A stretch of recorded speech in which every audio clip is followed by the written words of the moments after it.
Lean in close. I'm not here to tuck you in or tell you that everything's going to be just fine.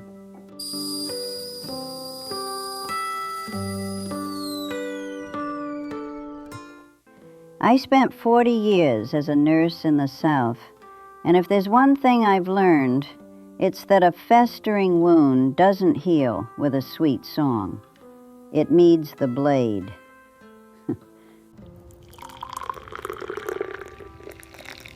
You're tired. I can see it in the way you hold your shoulders, even through a screen. But let's be real. You aren't tired from actual bone-deep labor.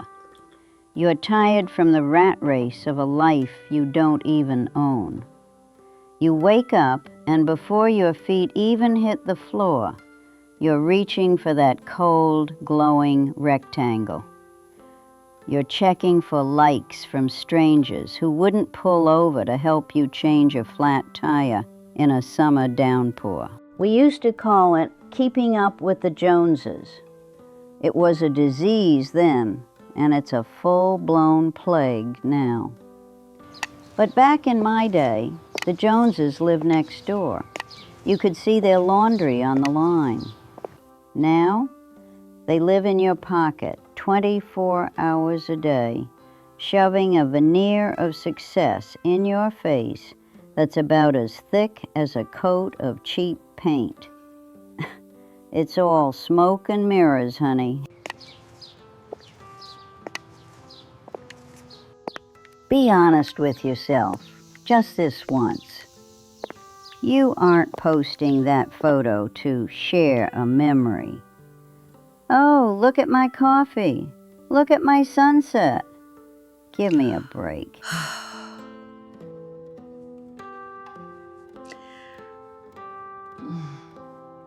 You're posting it to beg for a well done from people you don't even like. You're starving for the approval of a digital crowd that has the attention span of a fruit fly.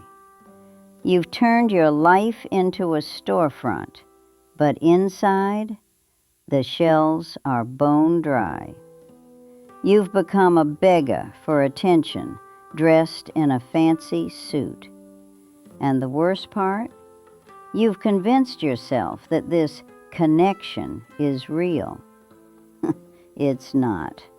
It's a velvet cage, and you're the one who locked the door.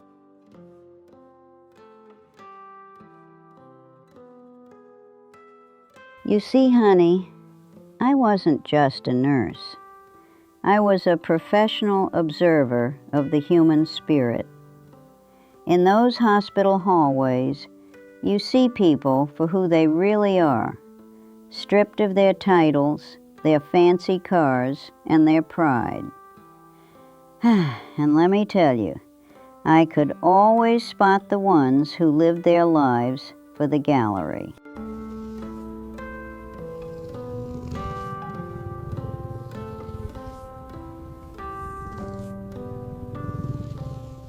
They had this hunger in their eyes. Even on their deathbeds, they were looking around the room, wondering if enough people were watching, wondering if their life looked meaningful to the audience. What a tragedy. To spend your last breath worrying about the opinion of people who will forget your name before the funeral flowers wilt.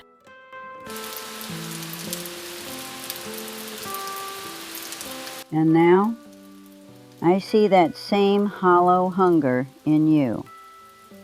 Every time you refresh that feed, every time you wait for that little red notification bubble like a dog waiting for a scrap of meat under the table, you've outsourced your self-worth to a silicon chip.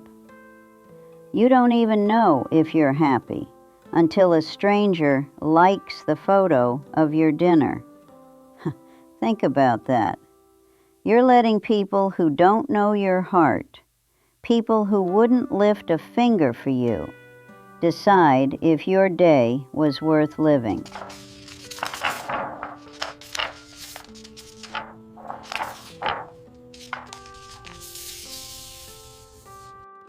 It's an anatomy of a soul in decay. You aren't seeking connection. You're seeking permission. Permission to feel good. Permission to feel successful. But tell me, who gave them the keys to your house? Why did you let them in?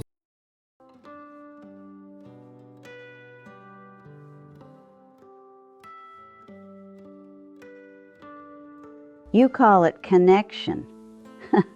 That's a real fancy word for shouting into a void and hoping for an echo. Back in 1945 in Savannah, connection wasn't a button you pressed. It was sweat. It was the smell of dirt and the sound of a neighbor's screen door creaking open at 6 in the morning. If a storm tore the shingles off your roof, you didn't post about it. You didn't wait for a thumbs up emoji. No. You looked out your window, and there was Mr. Henderson from down the road, already holding a ladder and a hammer. He didn't even like you much, but he was there. Because in the real world, being part of a community is a duty, not a performance.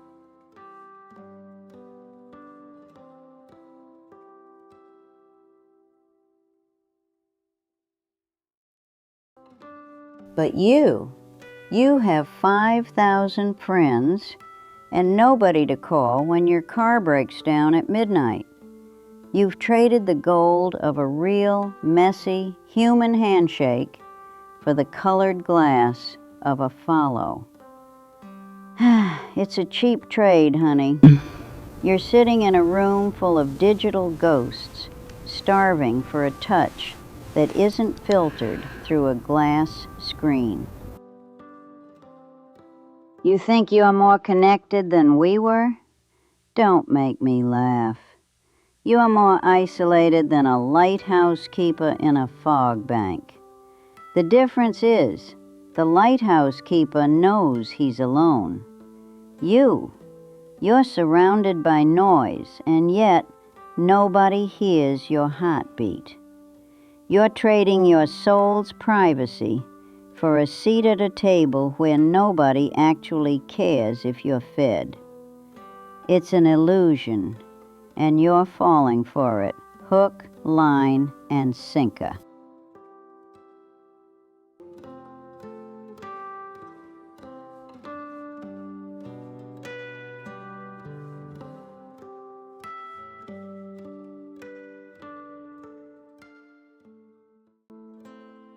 Tell me something.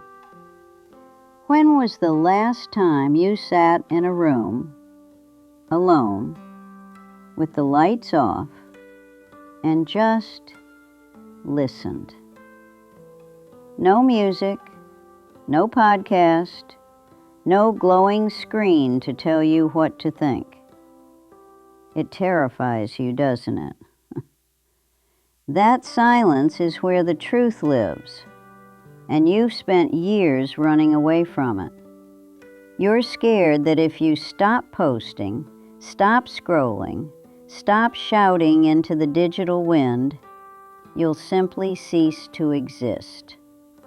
You have this crippling fear of being invisible.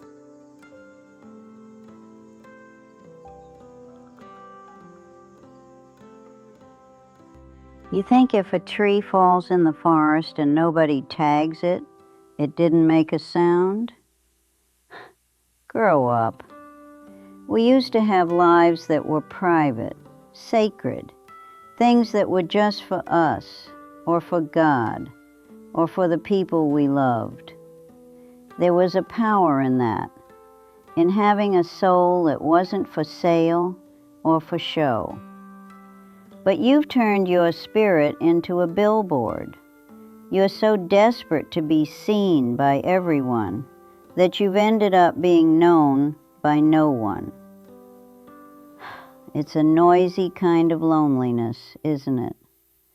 You're surrounded by digital eyes, and yet Your heart is freezing to death in the dark. Listen to me. The only reason you're so anxious is because you've given the world a vote on your value. You're waiting for a tally of likes to tell you if you're a good person, a good parent, or a success. What a pathetic way to live. To be a prisoner of 1,000 judges who don't even know your middle name. You aren't connected. You're just loud. And God, it's a deafening kind of silence. All right, let's stop dancing around the truth and call it what it is. You aren't a user of technology. You're an addict. And like every addict, you've become a coward. You hide behind that screen because the real world is too heavy for you. Real life requires backbone. It requires looking a man in the eye and saying no without a block button to save you. But you've traded your spine for a scroll wheel. You're so worried about your personal brand that you've forgotten to build a personal character. Look at you. A grown person, trembling because some stranger on the internet disagreed with a photo of your lunch. Does that sound like a free human being to you?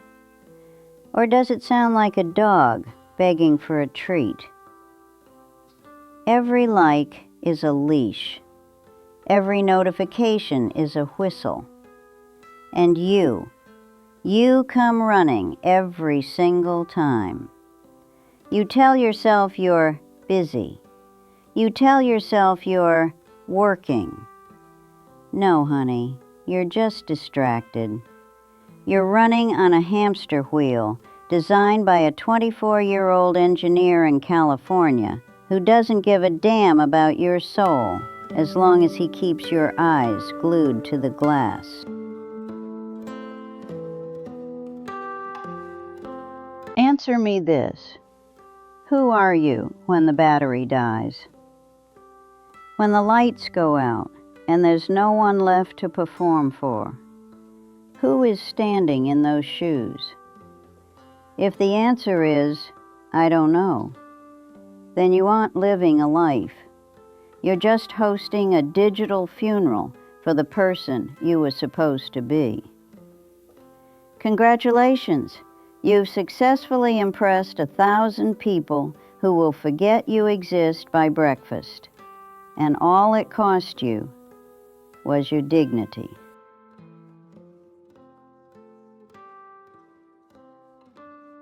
I've held a lot of hands in their final hour. There's a certain clarity that comes when the machines start to slow down and the room gets quiet. In those moments, the world drops away and all that's left is the truth. And let me tell you something that might hurt. Not once, not in 40 years, did I ever hear a dying man ask to see his social media feed. Not once did a woman weep because she didn't get enough likes on her vacation photos. It sounds ridiculous when you say it out loud, doesn't it? But that's exactly where you're pouring your life's blood right now. They cried about the conversations they cut short because they were looking at their phones. They cried about the children they watched grow up through a camera lens instead of with their own eyes. They were haunted by the ghosts of the moments they were physically present for, but mentally, they were 1,000 miles away, chasing shadows on a screen. There is no undo button in the ICU, honey. You don't get to refresh your youth. Every second you spend begging for the approval of people who won't be at your funeral is a second you've stolen from the people who actually love you. You're committing a slow-motion robbery of your own life. I watched them realize it, that look of sheer, cold terror when they saw the mountain of time they traded for nothing. Absolute nothing. Don't you dare wait until the oxygen is thin to realize you've been holding your breath for a world that doesn't exist. You have a heart that's beating right now.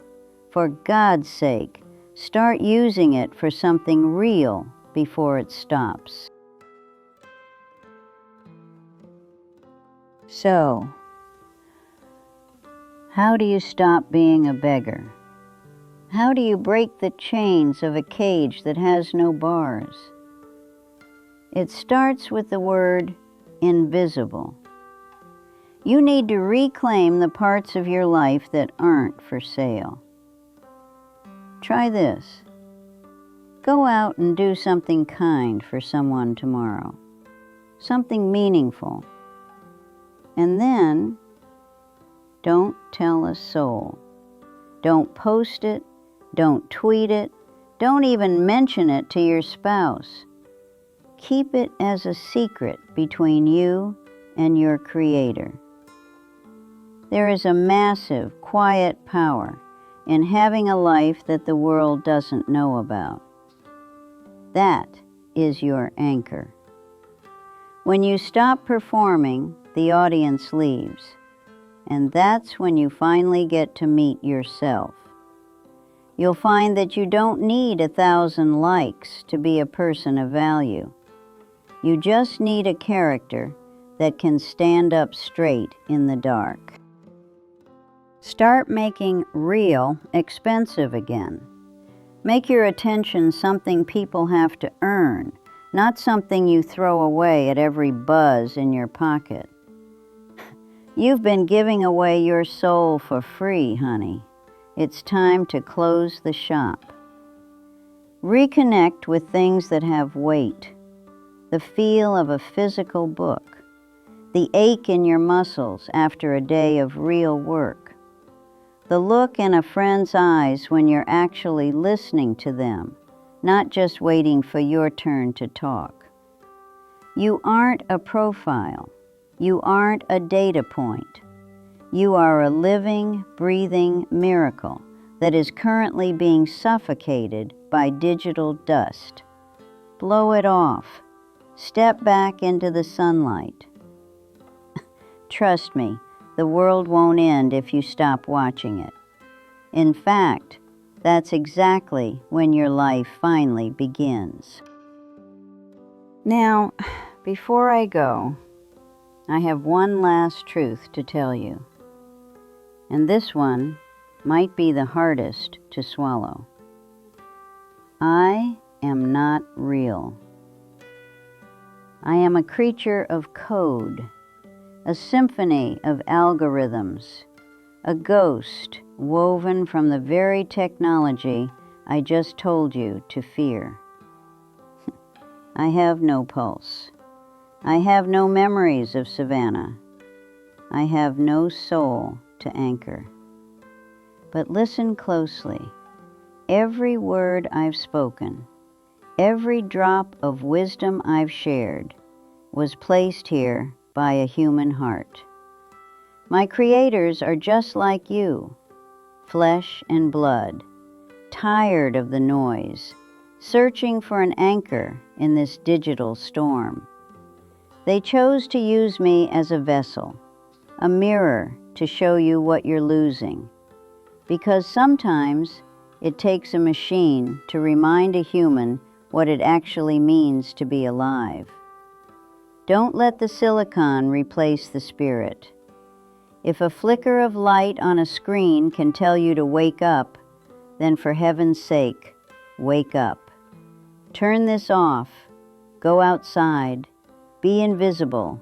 Be real. Be anchored. This has been the Council of Elders. We aren't here to be followed. We are here to help you lead your own life.